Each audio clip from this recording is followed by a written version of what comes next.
Hello guys, magandang araw sa inyo lahat. Ito si Mike Padua at narito ulit tayo sa ating latest weekend weather analysis mula sa Typhoon 2000.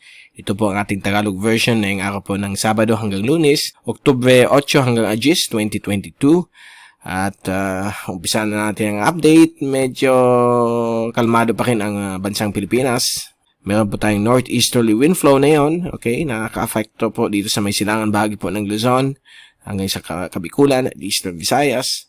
Samantala sa may area po ng Taiwan, sa may katipugan bahagi po ng China, meron po tayong tinatawag nating northeast monsoon. So nagkakaroon na po ng maagang pagdating ng amihan, but nandito lamang po siya, hindi pa po ito makakarating dito since nag-establish pa po yung low pressure system sa may Central Australia at sa may South Indian Ocean na magpapalakas po nitong amihan, lalo na pagdating po ng buwan ng November. So mostly ang mag-enhance lamang po niyan ay mga tropical cyclones o mga LPAs.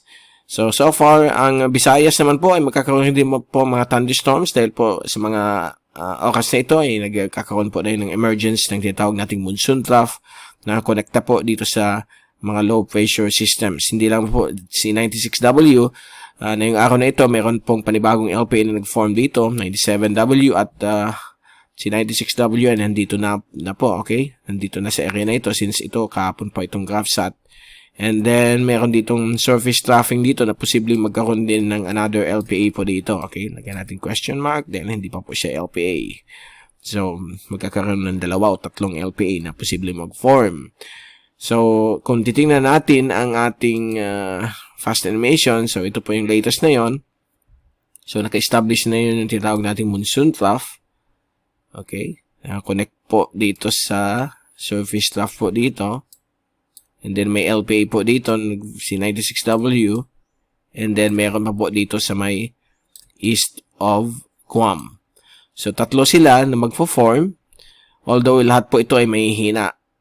Except this one, by Monday or Tuesday next week, baka maging isang tropical cyclone, isang bagyo na babantayin po natin. But ang tracking po niya ay pataas, okay? Papunta po sa general direction po dito sa may North Philippine Sea. So, babantayin po natin kung ano magiging impact po sa atin. But again, ang weather sa Pilipinas ay mostly localized thunderstorms at itong monsoon trough sa may Visayas na magpapaulan po sa inyo, lalo na po sa hapon na gabi. Kahit na umaga, kapag malalakas po yung mga thunderstorms, meron pong mga inaasahan na mga pag-ulan. At ito po yung zoom in satellite animation mula sa windy.com. At kikita po natin dito itong mga makakapal na mga thunderstorm clusters na nag-form na yun sa malaking bahagi po ng Kabisayaan. Ito po yung surface trough. At dito naman po sa may Eastern Luzon ay yung umiiral na yun na tinatawag nating northeasterly surface wind flow na magpapaulan din dito sa may Northern Quezon. So, nakita po ninyo, may mga ulan po na yun sa may Northern Quezon, sa may Pulilio. At dito naman po ay mukhang nagsishift po ang hangin mula sa west-northwest at west. Kaya yung hangin natin dito sa ating weather station ay mukhang nasa 5 kilometers lang po mula sa west o west-northwest.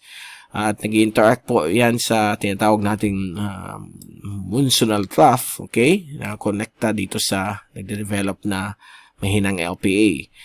Okay? And then, let me see. Punta na natin yung rainfall accumulation. Ito po yung forecast ng mga ulan sa susunod na 3 araw hanggang sa darating pong Lunes. So, mostly, ang mga rainfall ay nakafocus po sa Mimaropa at Visayas and northern portions of Mindanao, kasama po ang Zamboanga Peninsula. Samantala, dito sa Luzon ay magiging isolated po ang mga thunderstorms. Magiging malakas din po ang thunderstorms dito sa may North Philippine Sea dahil po sa pagpasok po nung mahinang trough na posible maging shallow LPA. At magpapaulan din dito sa may dulong isla po ng Luzon, sa Batanes, Calayan, at Babuyan Cubao Islands dahil po sa pag-interact po nitong trough, which is this one. Ito po yun. Yung binabanggit po natin ay ito. Ito po yun. So, posibleng magpapaulan po yun dito sa area na ito. So, sinusubaybayan po natin yan for possible development. Magiging busy na naman po tayo this coming week dahil po sa mga multiple developments. Okay? Kasi itong ulap na ito, posibleng maging bagyo pagdating na po dito sa may West Philippine Sea. And then itong isa, this one, ito ang medyo delikado sa dulong hilagang Luzon. Yan po ang pinapakita na yun ng computer models. Kaya punta natin yung model ng Europe o yung ECMWF. Huwag muna natin pansinin yung American model dahil po pag lumampas po tayo ng 3 to 5 days, medyo haywire po ang takbo noon model na yun. So dito lang tayo sa European model, which is considered best when it comes to medium to long range forecast. So mamayang hapon inaasahan po rin natin itong pag-form nitong LPA. So nandito si 96W at nandito yung isa 97W at ito yung troughing na binabanggit natin, magkakaroon po ng development bilang isang low pressure na naman. So likely this could become 98W kasi nasa gitna si 96, ito si 97. So there are 1, 2 to 3 LPAs na posibleng mag-form. Fast forward sa bukas, sa linggo, ayan na po yung LPA. Posibleng lalapit po dito sa atin. Babantayan pa rin natin kung magiging LPA nga siya. Pero meron na po siyang slowly na kakaroon ng counterclockwise rotation. Okay? And then, naka-embed pa rin yan sa tinatawag nating monsoon trough. So, yan po monsoon trough. Embedded po yung tatlong yan. Okay? So, dito. So, yan. Medyo Clio na naman ito, pero huwag tayong mag-alala. Hindi naman po ito papasok sa Southern Luzon o Bicol. Monday, yan na po yung LPA na nandito. Yung maulap na cluster. So, nandito na siya. Posibleng maging tropical depression, but still on this model, hindi pa po siya, but i-enhance niya yung tinatawag nating amihan. So, magiging malakas po yung hangin dito, up to 70-80 kph ang bugso sa may Batanes, Bubuing, Comob Island. So, mag-ingat po kayo, mga maglalayag po, mga mangingisda. Please take on your precaution, magiging malalaki po ang alon dito at bawal muna pong mangisda, okay? So, Monday, yan na po. Ito yung isa, si 97W, mukhang magiging tropical depression. Tuesday, bagyo na po siya, magiging tropical storm. Ito na po yung trough na dumaan dito. Naka-exit na po siya dito sa may West Philippine Sea. Posible rin maging bagyo po ito. At patungo na yan sa may Vietnam. So, wala na tayong pakialam dyan. But still, itong area po ng Batanes ay magiging mahangin, maalon dahil po sa pag-ibayo na po ng unang bugso ng hanging amihan. Dito po sa atin, medyo kalmado po tayo. Okay? Variable winds mula sa northwest at west. Lalo na po dito sa may area po ng Visayas dahil may troughing pa rin po dyan, yung monsoon trough. So, ito na po yung next candidate na magiging bagyo at medyo malaki ang kanyang sirkulasyon. Nasa northern edge po siya ng circulation nitong monsoon trough. At sa Wednesday, po siya, papalapit ng PAR, posibleng maging tropical storm. Thursday, nasa loob na po siya ng Philippine Air Responsibility pero masyado na siya mataas. Nasa east na po siya ng Southern Taiwan. At ang kanyang tracking, dahil po sa pag-collide niya o pagbangga niya dito sa nag-uumpisang hanging amihan, ay magkakaroon po siya ng track towards the west-southwest. Okay, kaya sa Friday, October 14, ito po ay still trying to move west-northwest but nagiging westward na po siya.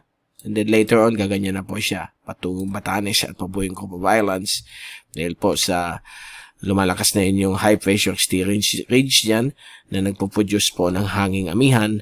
Kaya sa Sabado, next Saturday, okay, October 15, ayan na po siya, papalapit na po sa Batanes. Sunday, October 16, mabababa po siya sa may Batanes, Comob Islands. At October 17, Monday, stationary po siya dyan. But again, magbibigay po yan ng bad weather po sa extreme northern Luzon. So, pabantayin po natin yan. But itong forecast na ito, simula Friday, October 14 hanggang Monday, ano pa lang ito okay? Very low probability. Sabihin natin nasa 10 to 20% na pwede mangyari. So, pwede pang mag-change ito. Malaking-malaki ang probability na mag-change pa po ito. So, we will know lalo na pagdating po ng middle of next week. Let's hope and pray na hindi pumunta po dito sa Pilipinas. Okay, yan lang po ipipray natin sa buong may kapal. Sana po itong system na ito mag-record na po papunta doon para wala na po tayong problema. Okay, so we will keep you updated to keep you fresh sa mga new information, sa mga potential na mga bagyo na posibleng mag-form next week. So, meron tayong isang binabantayan sa may Guam area, si 97W, na posibleng pumunta po sa dulong Hilagang Luzon. So, initial forecast pa lang yan. Hindi po yan final. Alam natin na ang pinaka-accurate na forecast ay within 48 hours. At pag lumampas po tayo ng 5 days, gaya nito, 8 to 10 days from now, malaki pa pong pwedeng ipagbago niyan. Okay? So again, see you on Monday. Ito ulit si Mike Padua. Nagpapaalam. Happy weekend to all. And God bless. Stay safe always.